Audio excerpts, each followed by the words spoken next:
You are listening to the Horse Radio Network, part of the Equine Network family.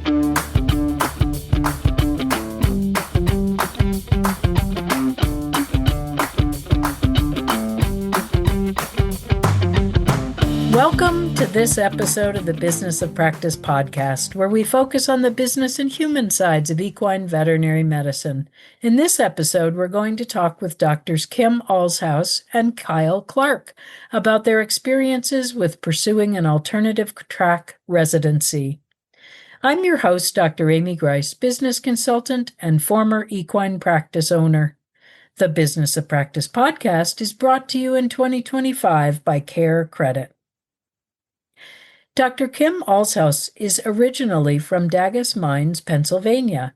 She grew up riding and competing, after which she attended Johnson & Wales University. She then built a career caring for and training horses in barns in the United States as well as Germany. She decided to pursue a career in veterinary medicine after several years of working professionally in the equine industry. Dr. Allshouse graduated from veterinary school at the University of Wisconsin in 2018, after which she completed an internship at Texas A&M. Dr. Allshouse practiced general equine medicine in the greater Boston area for several years, before deciding to focus exclusively on dentistry at Northeast Equine Veterinary Dental Services in Topsfield, Massachusetts. She is pursuing an alternative track residency, seeking to become a diplomat of the American Veterinary Dental College. In her free time, she and her partner Matt enjoy hiking, scuba diving, traveling, and exploring New England. Dr. Kyle Clark was born and raised in Chester County, Pennsylvania. He obtained his bachelor's in science in animal science and wildlife biology from the University of Delaware, and then attended the University of Pennsylvania School of Veterinary Medicine, where he was awarded the New Bolton Center Patient Care Award. Dr. Clark went on to complete a year-long rotating internship at the University of Tennessee's Large Animal Hospital. He was an associate at Chicago Equine Hospital for several years before joining Mid-Atlantic Equine Medical Center in Ringgoes, New Jersey in 2018. He is pursuing an alternative track residency, seeking to become a diplomat of the American College of Veterinary Sports Medicine and Rehabilitation. In his free time, he enjoys spending time with his wife, Katie, and their dog, Libby, and cats, Gus and Charlie. He enjoys hiking, traveling, and spending time outdoors. Welcome, Doctors Allshouse and Clark. Hi, Amy. Hi, Amy. Good to see you guys. So you're both pursuing an alternative track residency, and so how did you decide that this was the right route for you? Dr. Allshouse? I actually kind of fell into dentistry. I was very lucky that when I was at the University of Wisconsin, our dentistry courses were taught by Travis Henry and Molly Rice, who Travis was boarded at that point and Molly was well on her way. So I got really good mentorship from them. And then after failing to get the 2 private practice internships that I wanted, I decided to throw my name into the match, though I was absolutely convinced I would never do a residency nor live in academia. So I went for field service only, and I ended up down at Texas A&M, and my mentor down there in charge of field services, Cleet Griffin, had actually just become boarded in dentistry. So I got It was really just lucky. meant to be. It was a little serendipitous, and I was up here and I was practicing general medicine, and there was a lot that I liked about it, and there was a lot that I didn't. And all of a sudden, Dr. Lamone had an opening, and I thought, well, that sounds like a really great idea. Dentistry days were always my favorite days, so why not make that every day? Yeah, when you have a favorite day, what a great, make it every day, right? Yeah. How about you, Dr. Clark? I was kind of similar. I went into vet school kind of wanting to become a veterinarian and a large animal, hopefully equine veterinarian, but wasn't really in the show circuit very much and didn't really ride competitively. Kind of rode horses, liked being at the barn, and that was kind of it. And even when I say I rode horses, it was probably about a year and a half, 2 years that I rode horses. So that was about it for me. I was an athlete in undergrad and really enjoyed my time rowing for University of Delaware, and trying to be competitive mainly with myself and push myself further and further. And then got into vet school, which was always the dream since I was a kid, and kind of loved imaging, physiology, pathology, anatomy. All of those subjects were kind of my favorites always. And then I kind of had this like figure it out type mentality where it's just, what's wrong with the horse and how can I help and fix it? And, a lot of the trainers that I work with now kind of have that similar mentality where it's, what's wrong with the horse and what can we do to fix it? And, I thought at first maybe I wanted to be a surgeon, and then didn't really love being in the OR, and didn't feel like I needed to be in the OR to be happy. My first job post internship was at Chicago Equine, which is mostly sports med and surgery. And I got good mentorship there, and really enjoyed my time with them. And they kind of pushed me to be better at the imaging and the sports medicine side of things, and kind of gave me a shot with that. And, I moved over to the East Coast, joined Mid-Atlantic, and wasn't really an essential hire for them. They didn't need another associate at the time. And so when I joined on, they asked me if I was interested in doing a residency, and I told them yes. That was, a really strong interest of mine, was to learn more and be better at that topic. So I kind of just fell into it that way a little bit too. The Business of Practice podcast is brought to you by CareCredit. CareCredit keeps equine veterinarians at the heart of care by providing horse owners with simple, budget-friendly financing options. By helping to bridge the gap between cost and care, CareCredit supports healthy financial relationships between veterinarians and their clients. Clients have a flexible way to pay over time for all types of care, and practices get paid in 2 business days. It's a payment experience everyone can feel good about. It seems like both of you had started your private practice careers and were like, you were working as veterinarians, which is like the traditional residency, you do an internship and then you stay in academia and keep going, right? So do you think that the fact that you were already out in practice influenced your choice of an alternative track rather than like going back? Yeah, I think so. For me, I think it was, a little bit daunting to go back to school again after having and not make any money and yeah. Yeah, I wouldn't have. Yeah, I don't think that I would. You would not have like gone back. Yeah. Yeah. And so, I think there's a lot of practitioners in the same shoes that you're in that are really interested in learning more and gaining that. And that's where these alternative tracks come in. What did you find has been the most challenging thing about the residency, Dr. Clark? For me, it's a lot of travel, unfortunately. I'm at a private practice that has a surgeon or a few surgeons and an internist, and that's about it. So I spend a lot of my residency time externally from my home practice, and so that's the hardest part. It takes a major toll on your personal life. It takes a major toll on your work life even as well.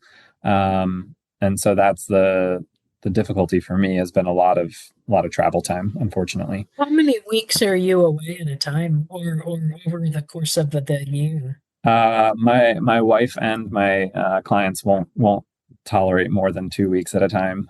So I usually am away for 2 and then home for a couple at least, and then away for 2 and home for a couple. And I try and break it up a little bit. And obviously, the organizational aspects of my residency are a little bit challenging. So, my personal obligations come first, and then my work obligations come second, and then my residency comes third. And I have fit it in where I can, to the best of my ability. Where do you mostly go?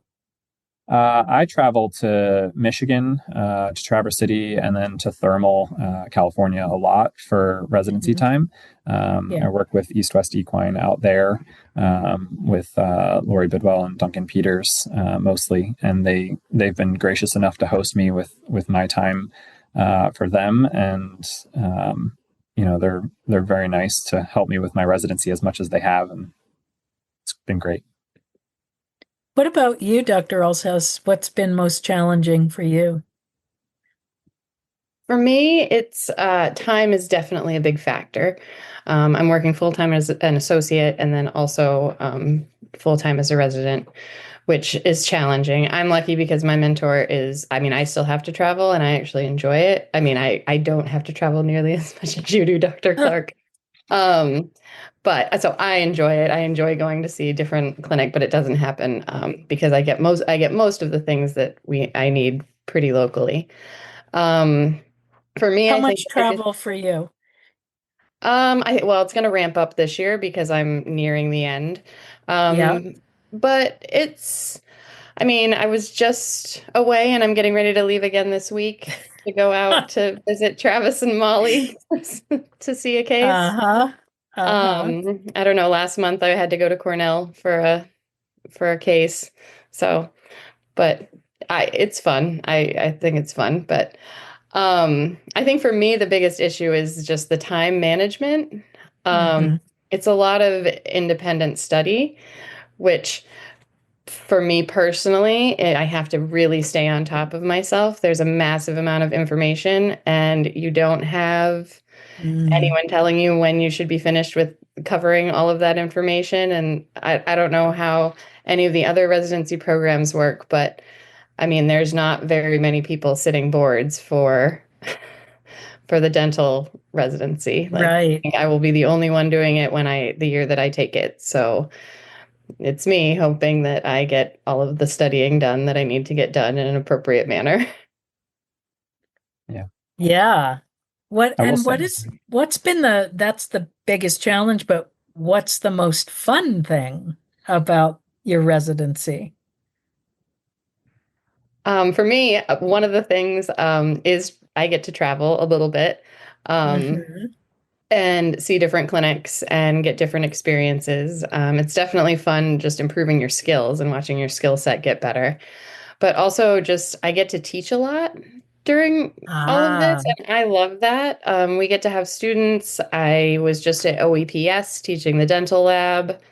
I've helped teach a couple of CEs, and I think it's so fun. And it also has opened up a couple of things that I never thought I'd have the opportunity to do. Like I got to do an oral exam on a giraffe, and who knew? Cool. That's so cool. What We get about the you? occasional call from a zoo or things like Yeah, that, and that's just so right, fun. right. Yeah, as long as it's not like a lion.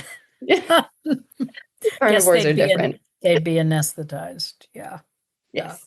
Yeah, we don't What do about you? anesthesia for any Oh, of those animals. right, right. Yeah. I say I don't think I can compete with that. A giraffe dental is pretty cool. I think I like traveling as well, but it's a little bit much for me sometimes. But the biggest part for me also is, I mean, I get to travel around the country and see the way different people do things, and to me that's always interesting to see somebody do I don't know, a coffin joint injection or some kind of injection or procedure that you don't do too many of.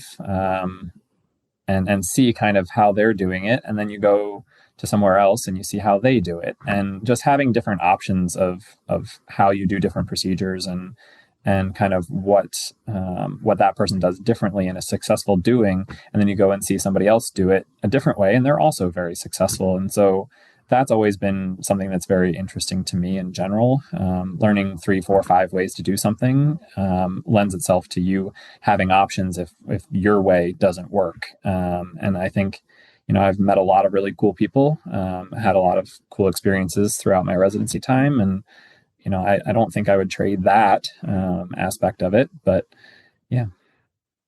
And meeting all the people. Like I would imagine that because of all the travel and the teaching opportunities that Gosh, we are a very small segment, the equine practitioners. I mean, there's not very many. It's like 5,000 less than 5,000 in the United States. And so you get to meet a bunch of them and expand your circle. Dr. Clark, if you were talking to another practitioner who is considering an alternative track residency, what kind of advice would you give them? I think for me, it would just be make sure it's what you want to do. It's a long road. It's often challenging path with little internal structure built into it. And so you kind of have to stay on top of it, be committed to it, and just make sure in general that you're not getting behind. My residency advisor early on told me, don't get behind on things, your case logs, your reading, whatever it is, because it's very difficult to make that time up. And you only have a certain amount of time to do the residency in. And, 6 years sounds like a long time. But when you're doing it kind of like Kim and I are, where it's full-time, position as an associate vet and then full-time resident, it's challenging to make the time to do everything that you need to do. And get it done in that amount of time. So, even if you get a week or two behind, sometimes I feel the stress of that often. So just making sure that you're organized, you start out organized and then stay organized throughout the process is probably the biggest thing. Yeah, I would need something written down. I would need a Yeah. plan, Yeah. And otherwise, yeah. Get good mentors, I mean, that's a big part of it too, is making sure that you have the right people around you to do it and be successful at doing it. Mm-hmm. What about you, Dr. Allshouse? What advice would you give somebody?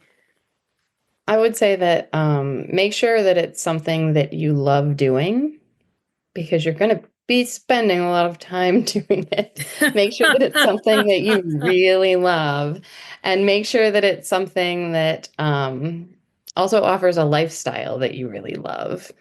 Make sure that, you might really love something, but at the end of the day, maybe being repro vet, the lifestyle of it isn't really what you thought it was going to be. So, I picked a good one. Like, I don't have to deal with emergencies. I don't have to deal with any of that. So, for me, that's a big, huge bonus and just makes teeth all the better. But I would say make sure that it's something that you really, really want to dedicate your time to, and that you're okay with, that being what you do and being the guy that does that and is really good at it. You don't think repro 7 days a week for 6 months of the year is like, It's not my jam. It's somebody's yeah, jam. It's not my jam. but man, I used to do that. It was And there a are people, you know lot. what? I could see Yeah. the appeal of doing that Yeah. and then traveling for 6 months. Foals. Yeah, that's the appeal. They're awfully cute. They really are. Dr. Allshouse, is there anything that you'd like to share with our listeners that you haven't told us that would make alternative track residency more dear and near to their hearts? I would just say that, a traditional road isn't always a better road. Sometimes when you come at something from a different angle, you get a perspective that no one else can offer.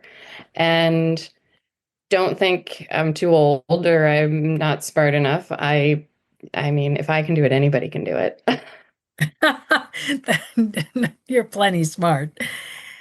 Dr. Clark? Kim, I love your answers. I feel the exact same way. I think in general, I've learned from everybody, from the grooms that I deal with to the trainers to the owners. I mean, everybody has different experiences. And, the advantage for me is that in private practice, the number of cases that I've seen that don't necessarily fit the bill for a sports medicine case, but they kind of tie in somehow. And there's other experiences that you gain from being an alternative track resident that, if you're in academia, you're getting those types of cases, and that's kind of referral population, and that may be it. And I think that, I've had the advantages of learning from everybody, like I said, grooms, technicians, assistants, specialists, general practitioners. Feel like we learn from everybody, and everybody has different experiences. And so, for me, it's just the volume of information coming at me on a daily basis is so much higher. And it's, I think, somewhat beneficial to me in my career as well, because, how many of us have gone out to see a lameness and it's an abscess? And it's like, okay, well, if you're looking for the shoulder lameness, it's an abscess. Like, it's going to be a little bit more challenging, you know? I've had the reverse too. You go out for what's suspected an abscess and it's a shoulder fracture. So, you know, it goes both ways. But I think in general, just learn from everybody as much as you can. Yeah, I hadn't thought about that perspective of, when you are out in practice and you're doing your residency sort of not in that referral setting, like there's a broader range of experiences. That was something I hadn't actually considered till you said that, and it's so true. And if you want to talk about foot abscesses and expecting them, I remember two very clearly, and they were both at the same farm. The first one, I was expecting the foot abscess, and it was a very badly broken coffin bone. And the second time, I was expecting a foot abscess, and it was a fractured pastern. So there you go. You never know till you get there. Yeah. Thank you both so much for joining us today. And thank all of our listeners for joining us for the Business of Practice podcast. And a big thanks to our sponsor, CareCredit. And to all my listeners out there, be brave, embrace change.